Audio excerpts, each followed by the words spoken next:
Ya, shalom. Halo. Puji Tuhan, kita dapat menikmati kembali persekutuan hari ini.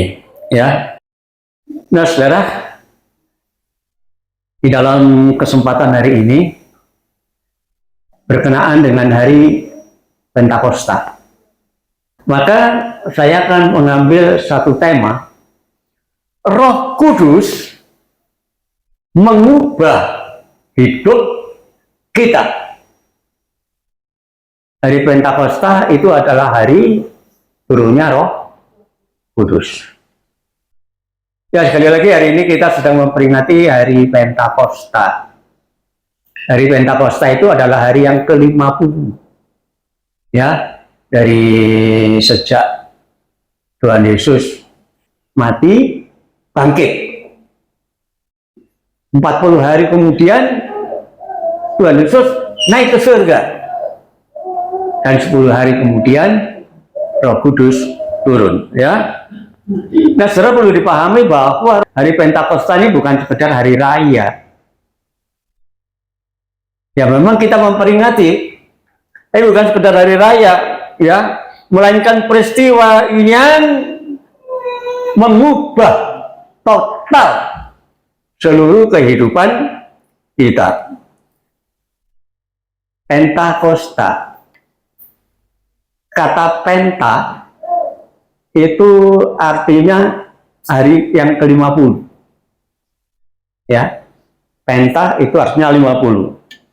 Itu merujuk pada hari setelah kebangkitan Tuhan Yesus, kemudian sampai naik ke surga dan Roh Kudus turun. Di dalam Perjanjian Lama disebutkan di sana, Keluaran pasal yang ke-34 ayatnya yang ke-22, hari raya 7 minggu, yakni hari raya buah bungaran dari penuaian gandum, haruslah kau rayakan. Juga hari raya pengumpulan hasil pada pergantian tahun. Jadi artinya Pentakosta ini hari ke-50 atau disebut sebagai hari pesta panen. Ya, ada panen raya di situ, ya. Nah, jadi ketika mereka panen itu mengumpulkan sebanyak-banyaknya hasil tanaman yang mereka sudah kelola, ya. Ada satu peringatan supaya mereka merayakan hari itu. Dan Pentakosta itu merupakan hari lahirnya gereja. Jadi gereja yang mula-mula itu lahir pada hari Pentakosta. Bayangkan, tadi dikatakan Pentakosta itu hari ke-50, itu hari raya panen. Nah, waktu hari Pentakosta terjadilah panen raya jiwa-jiwa. Petrus sekali saja khotbah, 3.000 orang bertobat dan dibaptiskan. Hebat, ya. Kita cari 1 jiwa saja sulit. Tapi waktu Petrus berkhotbah pada hari Pentakosta itu, ya, maka 3.000 orang bertobat. Jadi saudara, tatkala pemberitaan Injil yang disampaikan, kesaksian yang disampaikan oleh Petrus, ini merupakan satu penggenapan dari janji Tuhan, ya, bahwa murid-muridnya itu akan dipenuhi dengan Roh Kudus. Jadi saudara, Pentakosta itu bukan sekedar hari raya, tetapi memiliki makna, ya, makna dalam kehidupan kita. Ada 4 makna sebenarnya. Nah, makna yang pertama, Pentakosta itu tadi dari temanya adalah berkat dari Pentakosta. Yang pertama adalah berkat kita bisa memiliki kebersamaan hidup dengan Allah. Haleluya. Nah, kita membaca di dalam Yohanes pasal 14 ayat 16 sampai yang ke-18. Aku akan minta kepada Bapa,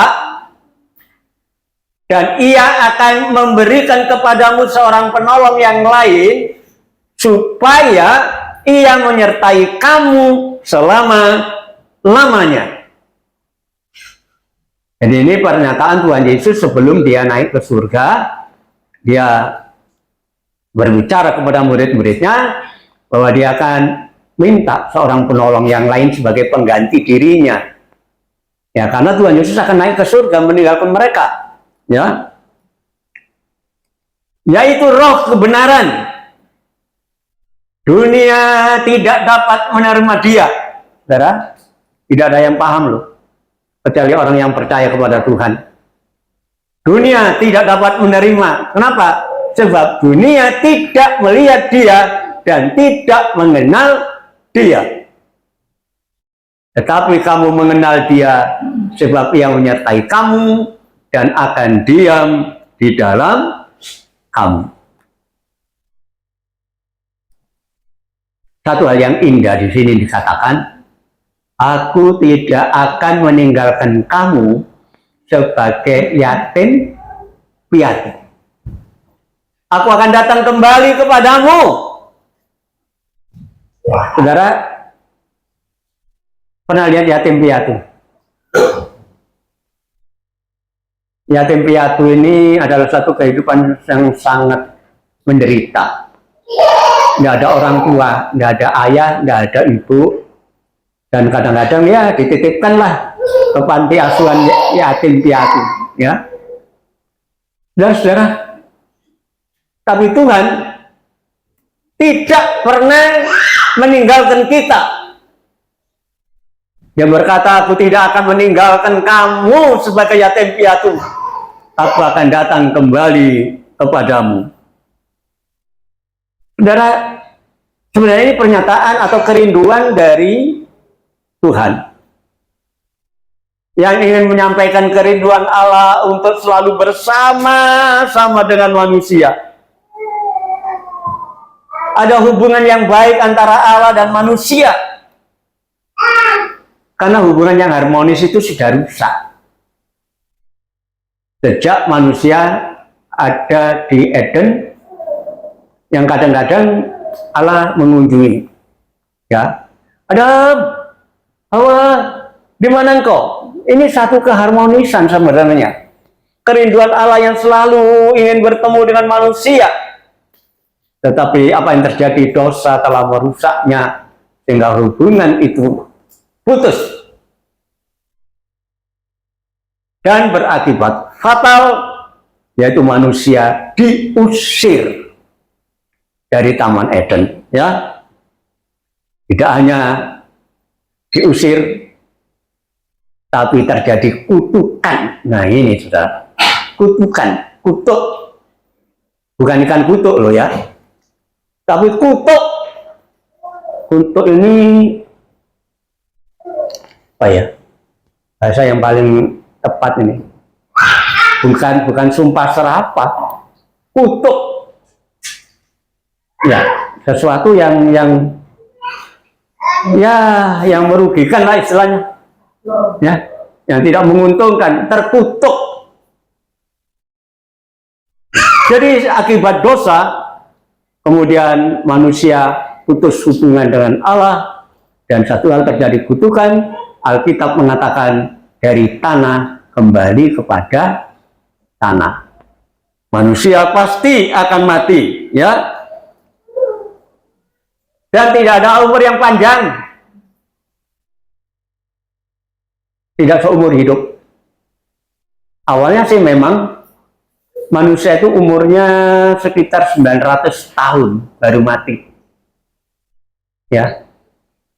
Dalam perjanjian lama, ya, sebelum zamannya Nuh, itu ya sekitar 900 tahunan umurnya manusia. Dan yang terpanjang di sini adalah Nuh.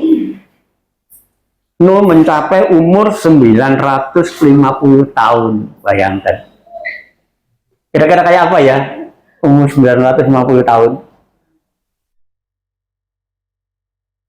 Ya, tapi dosa telah membuat hal yang sangat mengerikan. Setelah air bah itu, setelah zaman Nuh, kemudian manusia mulai menurun nilai usianya.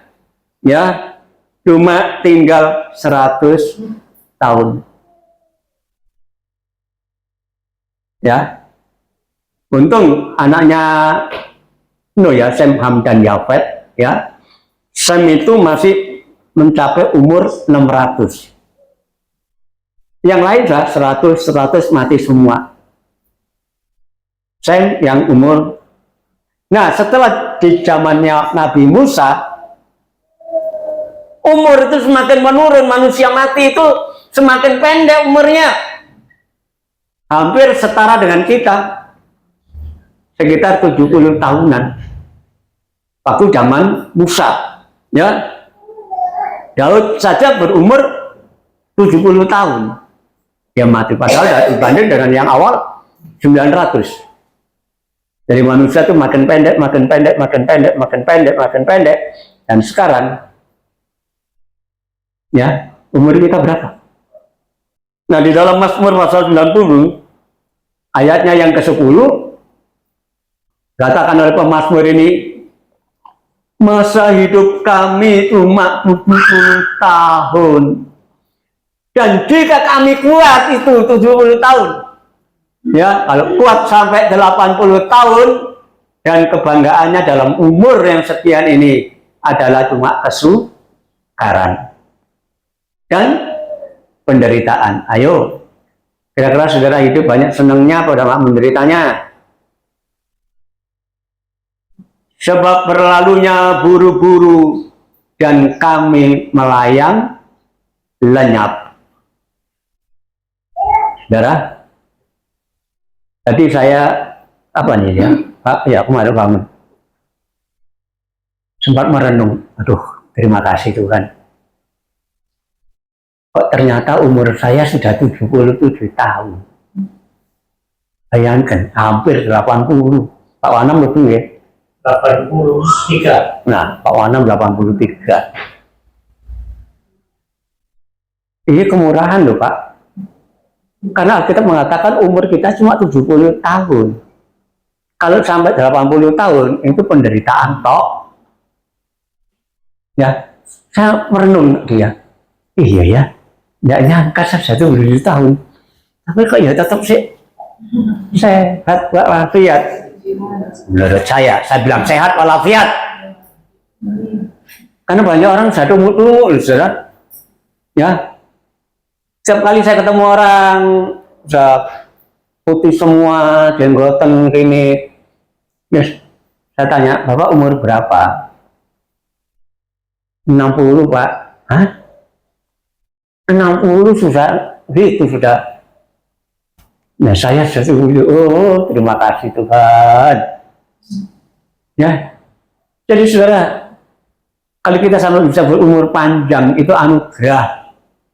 Ya, tetapi Alkitab mengatakan isinya cuma susah sumpek. Ayo, senang terus? Isinya cuma penderitaan saja. Saudaraku, dunia ini bukan tempat tinggal kita sebenarnya. Ya, dunia ini kita berada cuma sementara. Ini sudah, kemudian jangan bangga-bangga kita ada di dunia ini. Cuma sementara. Dalam 1 Petrus pasal 1 ayatnya yang ke-17, dan jika kamu menyebutnya Bapa, yaitu Dia yang tanpa memandang muka menghakimi semua orang menurut perbuatannya, maka hendaklah kamu hidup dalam ketakutan selama kamu menumpang di dunia ini. Wah, ternyata di dunia ini kita cuma numpang, saudara. Ya, istilahnya apa ya? Kos. bukan milik kita sendiri. Satu saat kita akan pergi, tinggalkan dunia ini. Makanya itu mari kita merenung, saudara. Kalau kita bisa mendengar firman Allah ini, kita tahu bahwa apa sebenarnya nanti pada akhir hidup kita.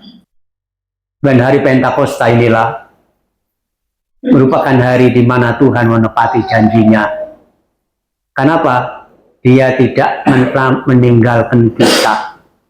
Memang ketika Tuhan Yesus ada di muka bumi, dia selalu bersama-sama dengan muridnya. Tetapi ketika dia naik ke surga, hanya seketika saja dia kirimkan Roh Kudusnya. Supaya tetap kita memiliki hidup kebersamaan dengan Tuhan. Dan hidup yang bersama dengan Tuhan itu tidak rugi. Kita akan mendapatkan penghiburan, kekuatan, pertolongan, dan lain sebagainya. Bukan berarti tidak ada masalah. Setelah kita percaya Tuhan, jangan pikir bahwa kita tidak akan pernah masuk dalam masalah. Masalah itu pasti ada. Tetapi kalau Tuhan bersama kita, Tuhanlah yang menolong kita. Itu sebabnya Pentakosta ini merupakan hadiah untuk kehidupan yang bersama-sama dengan Tuhan. Dulu manusia bersama-sama dengan Tuhan, akhirnya dikeluarkan dari persekutuan dengan Tuhan. Tapi di dalam Yesus kita dikembalikan, karena Allah begitu sayang, ingin tetap bersama-sama dengan kita. Dan yang kedua, dikatakan Pentakosta ini merupakan kesatuan di dalam keberagaman. Jadi artinya walaupun banyak, sebenarnya kita ini satu, ya. 1 Korintus pasal 12 ayat yang ke-13. Sebab di dalam satu roh, yaitu Roh Kudus, kita semua, baik orang Yahudi maupun orang Yunani, baik budak maupun orang merdeka, telah dibaptis menjadi satu tubuh, dan kita semua telah diberi minum dari satu roh. Saudara, walaupun kita banyak, sebenarnya kita ini sudah menjadi satu tubuh. Ya, tubuh memang satu, tetapi anggotanya banyak, ada tangan, ada kaki, ada mata, ada telinga, ada mulut. Ya, tapi tetap di dalam satu tubuh. Jadi di dalam satu roh, ketika Roh Kudus turun ke atas kehidupan kita, maka kita bukan orang lain, saudara. Kita ini satu di dalam Tuhan. Ya, bayangkan ketika hari Pentakosta, para rasul itu berbicara dengan bahasa-bahasa yang bukan bahasanya sendiri. Sampai orang heran. Ya, dalam Kisah Rasul pasal 2 ayat 5-11, waktu itu di Yerusalem diam orang-orang Yahudi yang saleh dari segala bangsa di bawah kolong langit. Coba bayangkan, dari segala bangsa di bawah kolong langit. Ketika turun bunyi itu, ketika Roh Kudus itu turun dengan suara gelegar, dengan suara yang nyaring, ya, maka berkerumunlah orang banyak. Mereka bingung karena mereka masing-masing mendengar rasul-rasul itu berkata-kata dalam bahasa mereka sendiri. Jadi bayangkan, kan itu orang dari berbagai suku. Tapi ketika rasul-rasul itu berbicara, dia justru berbicara dengan bahasa yang lain-lain. Ya, mungkin ada orang Madura di sini. Derma dong, tidak macam-macam kok. Nah, padahal saya sebenarnya bukan orang Madura, tapi mungkin ada orang Solo. Kados pundi to panjenenganiku. Sampun neko-neko lho. Nah, orang Solo kaget. Orang Madura kaget. Kok bisa ya?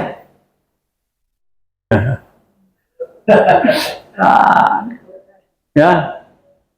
Jadi saudara, bayangkan ya, mereka semua tercengang-cengang dan heran, lalu berkata, bukankah mereka semua itu yang berkata-kata itu orang Galilea? Bukankah itu orang Surabaya? Ya,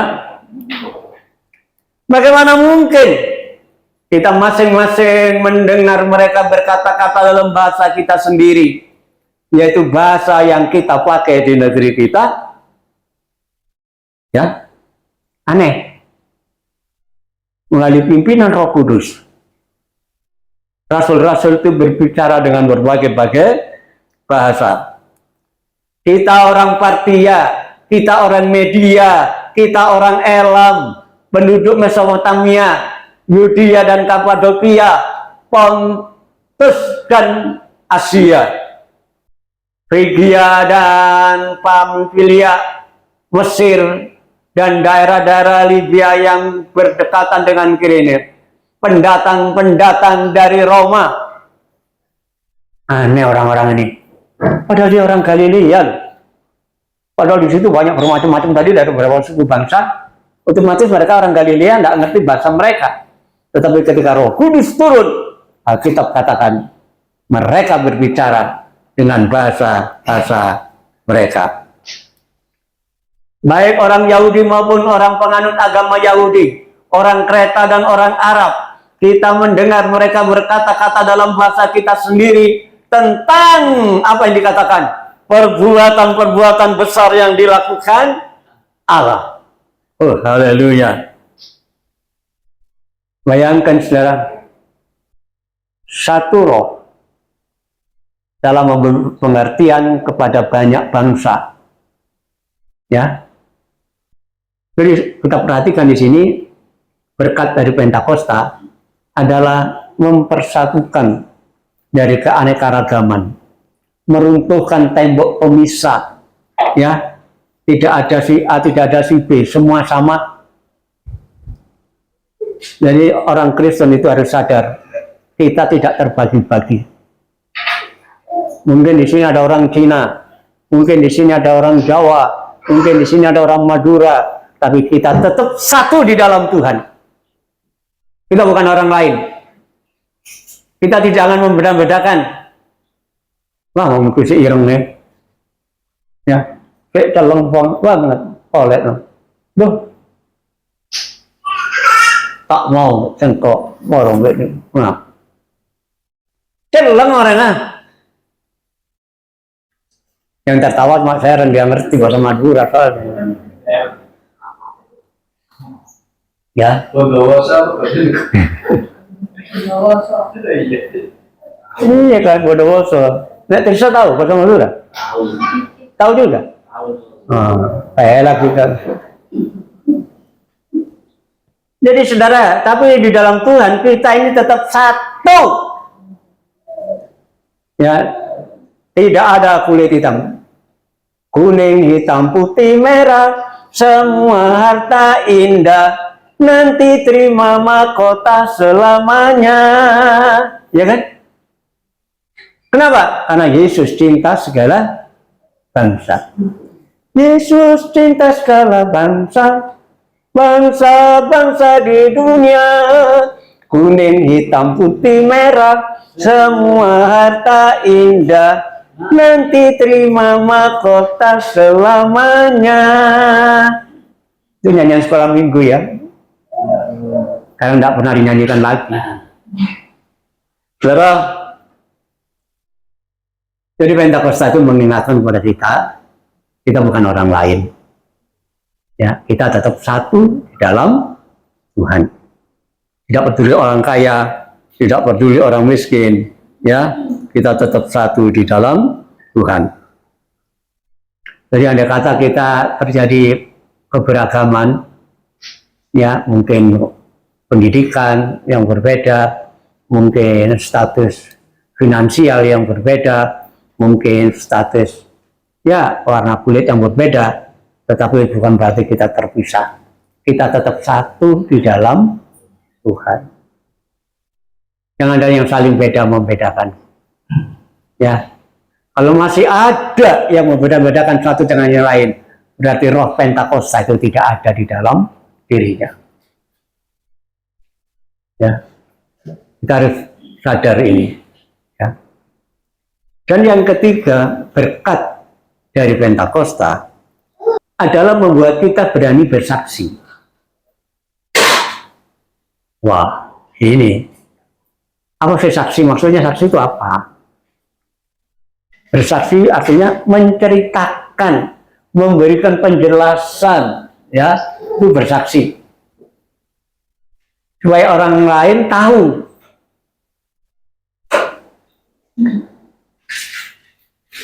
Kalau kita sadari bahwa sebelum hari Pentakosta, bahkan ya sebelum Tuhan Yesus bangkit, murid-murid ini banyak yang ketakutan. Mereka sembunyi di tempat yang terkunci, rapat. Mereka adalah penakut. Ya memang, karena pemimpinnya ditangkap, pemimpinnya disalibkan, maka mereka ketakutan dan mereka mengunci diri. Tetapi sejak Tuhan Yesus bangkit, terjadi perubahan. Karena Tuhan berkata, damai sejahteralah kamu.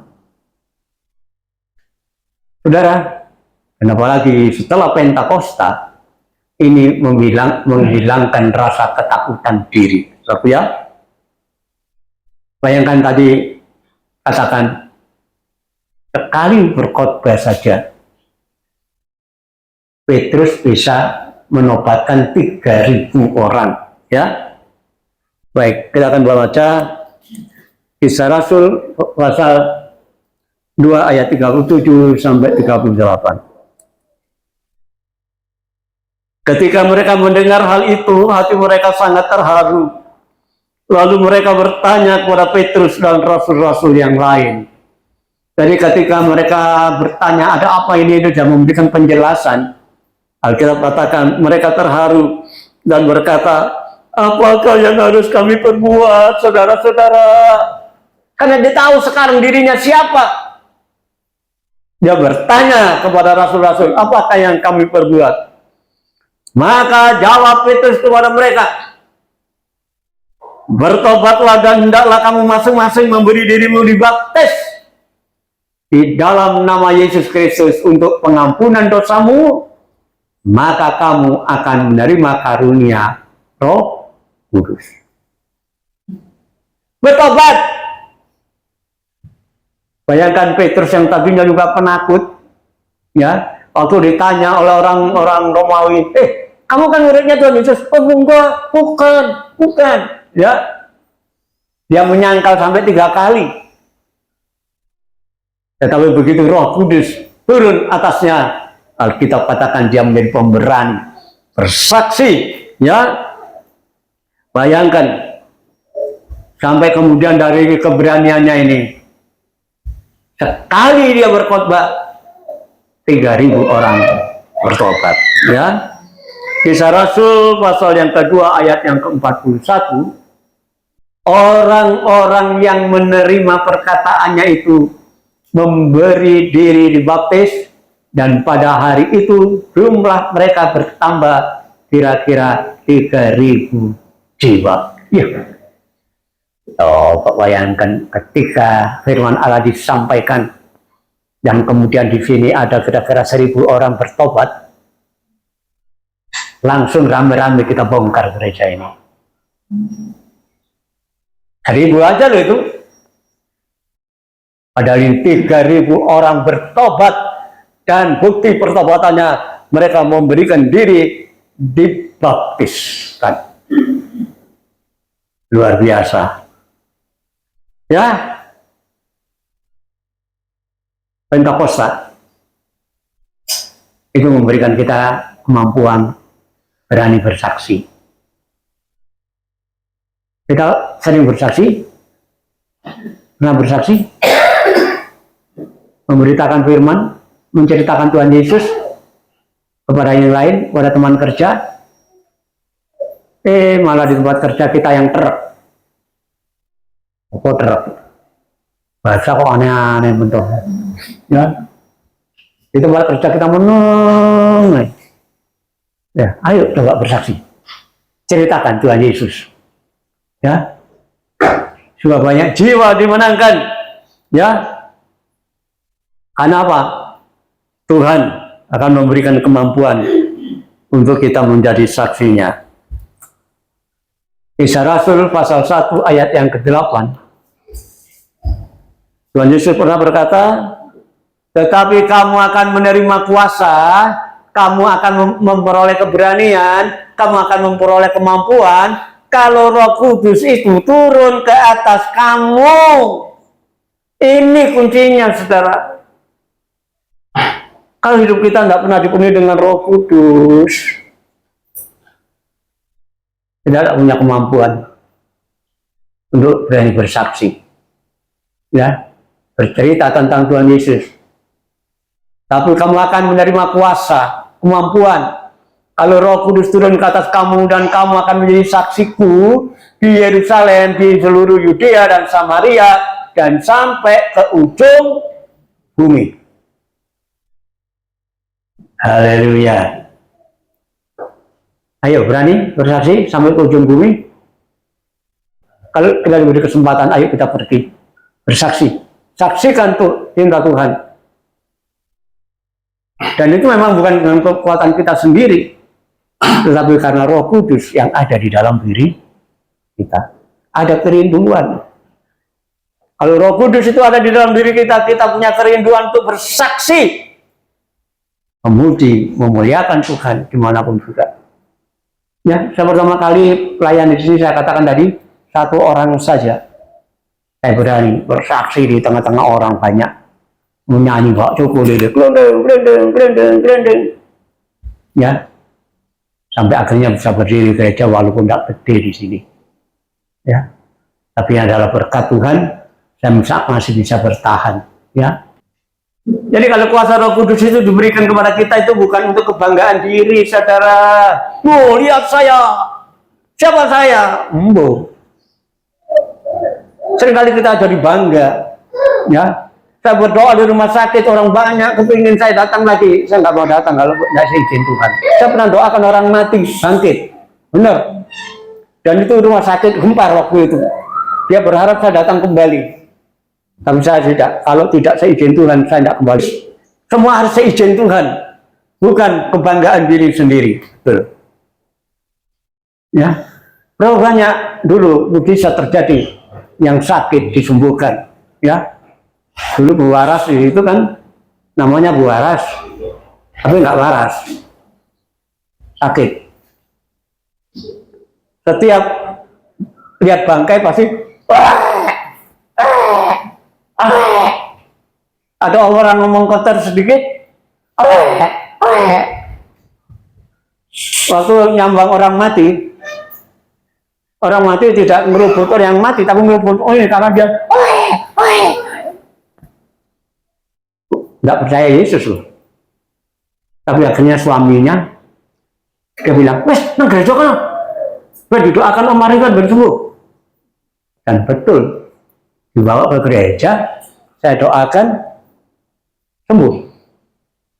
Waktu dia makan, suaminya liwat itu, ya, di depannya. Awalnya, kalau dia belum disembuhkan Tuhan, necuk, gitu. Tapi enggak, saat itu nih, aku sudah sembuh, aku waras. Nah, benar-benar waras. Itu mukjizat terjadi. Banyak mukjizat yang sakit apa ya, kulit apa, banyak disembuhkan Tuhan. Tapi itu bukan untuk kebanggaan, sekali lagi. Roh Kudus diberikan kepada kita untuk kita bisa bersaksi, bukan untuk kebanggaan, tetapi untuk kemuliaan Tuhan. Saya rindu, saudara, sekali lagi, untuk hari-hari terakhir ini, mukjizat banyak terjadi. Ya, terjadi lagi seperti semula. Ayo, kita rame-rame kerja buat Tuhan. Dan yang sakit, kita doakan. Ada yang lemah, kita doakan. Saya yakin, Tuhan tidak pernah berubah kok. Dulu, sekarang, sampai selama-lamanya. Ya, jadi Pentakosta menandai mulainya hidup baru, di mana hukum Tuhan tidak lagi ditulis di loh batu. Dulu waktu Musa di atas gunung Sinai, maka Allah menulis Taurat itu di atas dua loh batu. Tapi sekarang ditulis di hati kita. Baik, kita baca dulu di dalam Yeremia pasal 31 ayat 33. Tetapi beginilah perjanjian yang kuadakan dengan kaum Israel sesudah waktu itu. Demikianlah firman Tuhan, aku akan menaruh Tauratku dalam batin mereka dan menuliskannya dalam hati mereka. Maka aku akan menjadi Allah mereka dan mereka akan menjadi umatku. Tidak lagi ditulis di dua loh batu, tetapi ditulis dalam kehidupan kita. Jadi kalau firman Allah itu ada tertulis dalam diri hati kita, maka yang dari hati itulah yang ditampilkan, ya. Jadi apa yang ditampilkan orang itu sebenarnya diawali dari hati. Tapi kalau hati ini telah diisi dengan kuat kuasa Roh Kudus, maka yang kita tampilkan dalam perkataan, dalam tindakan, dalam segala sesuatu itu adalah cocok seperti apa yang dikerjakan oleh Roh Kudus, bukan diri, bukan hawa nafsu lagi. Ya. Nah, itu sebabnya dalam Galati pasal yang kelima ayat 22 sampai 23, tetapi buah-buah Roh. Kalau Roh Kudus itu ada di dalam diri kita, yang kita tampilkan adalah buah-buah Roh. Ialah kasih, sukacita, damai sejahtera, kesabaran, kemurahan, kebaikan, kesetiaan. Waduh. Kelemah lembutan, penguasaan diri. Tidak ada hukum yang menentang hal ini. Jadi saudara, ya kalau buah Roh itu tampil, maka yang ada adalah sukacita. Kasih, sukacita, damai sejahtera dan kesabaran, kemurahan, kebaikan, kesetiaan, kelemah lembutan, penguasaan diri. Itulah buah-buah Roh yang harus kita miliki, karena aku sekarang menjadi milik Kristus. Jadi, kalau Roh Kudus ada di dalam diri kita, maka yang ada adalah buah-buah Roh.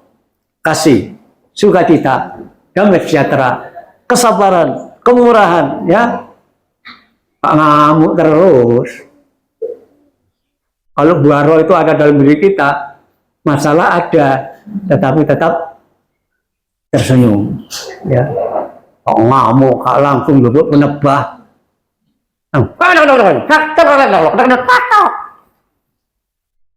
Ayo, siapa yang bisa gitu?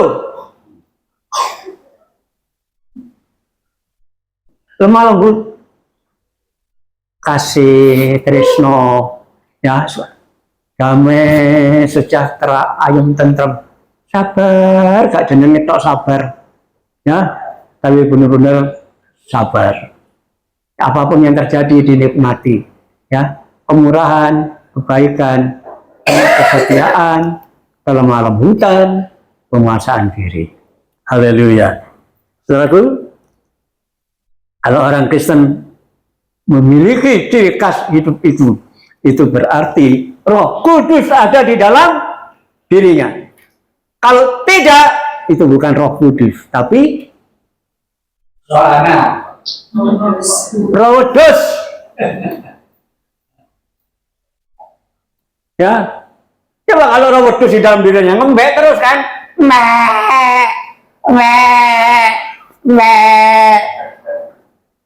tapi kalau Roh Kudus ada di dalam diri kita, maka buah-buah Roh itu yang akan menjadi milik kita, menjadi bagian kita, yang kita tampilkan sepanjang hari, dan saya yakin banyak jiwa dimenangkan oleh karena itu. Amin.